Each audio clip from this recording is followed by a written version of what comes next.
Fake it till you make it. Have you ever heard that? Well, yeah, some people might think that's a really effective tool, but I have a twist on it for you. Instead of faking things, a person can intentionally practice those skills or create those scenarios or environments in which they want to live, the way they want to live. Hi, I'm glad you're here. Hi, Sarah Beth. So look, it's something I've been practicing and I just realized, bingo, it's working because Jesus is involved. Let me explain. The last few years, hi, Sylvia. The last few years, I was grinding, trying to make my way, trying to cause things to happen, trying to really be diligent and faithful to what I believed I was supposed to be doing. It was a lot of work and not much play. Some time ago, that started to break a little, started to shift a little. I went to a movie. I remember the day I did that. It was a shocker to my system to actually plan something entertaining for myself. It came out of a lot of fear, a fear of making my own way. Could I actually do it? And fear of doing it alone. I didn't realize it at the time, but that's what I was doing. I wasn't really trusting God. Anyway, and so life went on. God has been very gracious to me.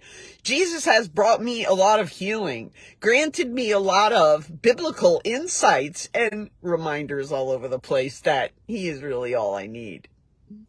And so this last little phase, I've been realizing that I need to consciously lean against that work-only life. I don't know, just 2 or 3 weeks ago, a big project was pressing on me. And I decided that I would just work through the weekend. Not so much on Sunday. I stopped for church and took a rest in the afternoon, but I did work in the afternoon. And I realized that was totally the wrong choice. It messed up the idea and the plans I had for, okay, Sandra, you need to really take the weekends off. You need to recharge your batteries. It's not just a Sunday thing. It's a weekend thing. And I had been doing really well. And that weekend messed the whole thing up. And so once again, I'm being more intentional and through the week too, if I have something that's pressing on me, an errand or a task that really needs to be done for myself in my life, I will pause the demands of the projects I'm doing. Really great projects going on, by the way. I'm going to offer a brand new 90-minute webinar, and going to repeat with an upgrade my 4-week personal awareness course, so 4 weeks. It's going to be also wonderful. And it's going to feed into a 3-month opportunity. So look, there's a lot going on, but this idea that I need to remember that this is the vessel of the Holy Spirit. This is not just a mechanism, a machine that I've been granted that I could push to the nth degree until I fall over. I did that way too long. And so today's a weekend. It's Saturday. I did plan a visit with a friend Friday afternoon. She has a barn with horses and I'd never been there. And I went to visit her and it was a wonderful time. I got to meet her husband and see what they've done. And it was glorious. I chose that Friday afternoon as a way to begin my weekend, to change my focus, to prepare to relax, to step away from the projects. And it worked really well, and I was happy about that. Now, my old pattern was also that Saturday meant lay around, do nothing, don't get up until you feel like it, and so on. And that was really self-defeating. very self-defeating. Self-defeating. It didn't support the true refreshing option for Saturday. So I've been doing some things the last few weeks. If you're noticing, if you're a Facebook friend and you've been noticing, I get up and go and work in the garden the last several weeks. Well, today that's all up to date, and so I didn't need to go out there, but I told myself to get up and go to the farmer's market first thing. And that was really fun. It was really wonderful. And I needed to get to the library, and I'm at another store, the health food store, to pick up something. And I'm going to go to the bookstore to look for a book because it now costs $3.99 to have it shipped by Amazon. I'll just drive to the bookstore and have a good time there and buy it there. Anyway, here's the thing. Now that you've got the backstory, this is why I like the Tell It Like It Is playlist on YouTube. Because I tell life the way it is. And here's this cutting edge awareness. I had 2 videos that I needed to share for a project, and I sent them yesterday before I went to visit my friend so that my work week was done, but they didn't go through. And I found that out later, and I tried, and I thought, okay, I'll do that.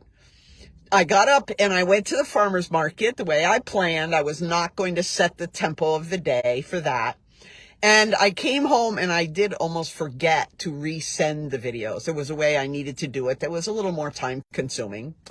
And I sat down to do that, not beating myself up that it's supposed to be a weekend off, but this is all the new stuff. This is what I call growth markers. These are signals that God is really, let's be clear, it's Jesus. Jesus is the one. He's the healer. And he is changing the neural pathways in my head and teaching me new ones, shifting the old ones, adding in new ones. So I didn't beat myself up. I just said, okay, I'm going to take a few minutes and I'll sit down and I'll upload these videos to my laptop and I'll send them from Google Drive from there instead of just on my phone. Maybe that'll help. And I sat down at my laptop, which I try not to do on the weekend, unless it's for entertainment, watching Midsummer Murders. And or Steve Young horsemanship. And I set that up to send one less than 2-minute video. But of course, it takes time to attach it for Google Drive. I'm sitting there like, okay, now what? Now what? I just want to go, and not pushing, not anxious. My body was calm. That's part of the growth marker. All of this scenario, just the details of it are so Jesus. They're so Jesus. And I thought, well, I want to get this done. He said, yeah, but you can't do it any faster than the computer will upload. Okay, well, let me get the second one ready because it's 6 minutes. That's going to take longer. Let me get that ready. Meanwhile, because my body is calm from all the work I've done for the last several years, my body's just calm. It responds to my thinking brain because it's all still connected. And I said, yeah, I can't go any faster, but I can set it up. So I went over, got another tab open, and I got it all ready to go, but I didn't click the attach because that would slow both processes down. And I thought, well, what will I do? I said, I had this other little thing I could do. I wanted to message a friend because at the farmer's market, I bought a lot of ears on the corn, corn ears. It was really good, but I won't be able to eat them all fast enough. And so a friend I'll see at church tomorrow, I asked if I could give her some. I sent a text to her, and I did a couple of other little things like that. And then I looked up and I went, oh, good. The first one's gone, uploaded, and I just sent that one. And I said, I could go over and send the other little video, get it to start attaching. And I did that, and I knew it was going to be longer. And I said, wow, this feels so healthy, so appropriate. I'm not giving myself over to this whole project process and work grind and so on and so on. And I was thinking about, when I get those little errands done, I'm going to come back and have that little quiche that I bought at the farmer's market There's a gluten-free booth there, and they do lots of things. I also bought some jelly that they make there. It's a couple, and they were fun. It was warm, and I just felt connected to them. They're also believers, I found out later on, which made it make sense. The whole visit to the farmer's market was a restful, rejuvenating experience, which is what I want on the weekend. So I've made a new discovery. Like, why would I shop anywhere else now? But let me get back to my story. I did that on purpose. So I had to wait. And I did other little things, like that. On my phone, I deleted a bunch of pictures I don't need, and so on. While I was sitting there, I realized Jesus was working in my life, even like behind the scenes right then. Because the fact that I had to wait for these videos to upload caused me, forced me, but my body had to actually sit there and wait. And I have discovered that about calming my nervous system. There are so many things I know, techniques, I suppose you could call them, practices or exercises, whatever you want to call them. But the awareness of how my body functions, calming it down instead of rushing here, rushing there, rushing someplace else, to casually walk to the other room and pick up what I need, or casually whatever. And I laughed to myself. I said, okay, Jesus, I see what you're doing. This little work task is okay to do on the weekend, but I don't want it to crank up my nervous system. And so you're giving me the opportunity to wait for this video to load before I leave. I'm not dashing from place to place to place. Jesus, it's almost as if, because I believe Holy Spirit is where God's humor resides. It was almost as if Holy Spirit was smiling at me and saying, oh, aren't you clever, Sandra? You caught that one. And then this is what happens. I start to cry. Like, wow, look how God is taking care of me. Father has a plan. My Abba, he knows where he's taking me, and he's taking me there carefully. He's got all the details planned out, even though a lot of times it doesn't look like it. And he's on time. He's an on-time God, even though I mostly don't feel that. The feelings, Feelings get a voice. I want to know what's going on. But they don't get a vote. They don't get to decide where I'm going, what I'm doing.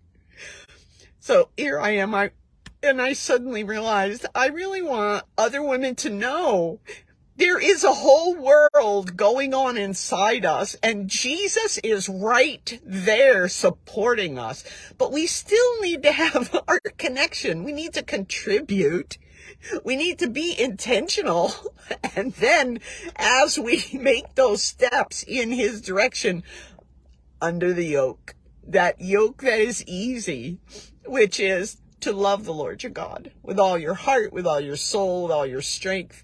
And as Jesus says, with all your heart, with all your soul, with all your mind and all your strength. Yeah. And so I surrender those things, mind, body, and spirit, in ever increasing ways in unity.